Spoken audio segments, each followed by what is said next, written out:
Guys আজকে আমি যাবো শিলিগুড়ি ইস্কন টেম্পল, যেটা আমার বাড়ি থেকে মাত্র 2 কিলোমিটার দূরত্ব রয়েছে। আর গাইজ আমি তো ভীষণ এক্সাইটেড, তাই আমি তাড়াতাড়ি রেডি হয়ে টোটোতে উঠে যাই।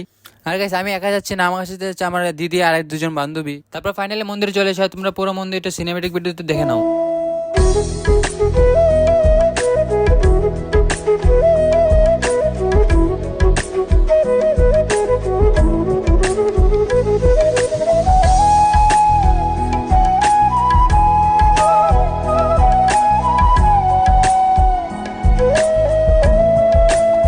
দেন গাইজ আমরা ইস্কনে একটা শপে চলে যাই, সেখানে তোমরা অল আইটেম পেয়ে যাবে, যেমন ধুতি, পাঞ্জাবি, টি শার্ট আর অনেক কিছু।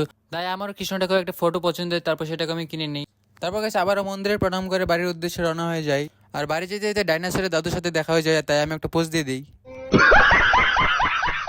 আর গাইজ আমরা বাড়ি যাওয়ার আগে মোমোর বিরিয়ানি অর্ডার করে দিই, আর বান্ধবীরা কি সুন্দর পোজও দিয়ে দেয়। যাই হোক আমি খাই বিরিয়ানি, আর তোমরা যেতে লাইক অ্যান্ড সাবস্ক্রাইব করে দাও।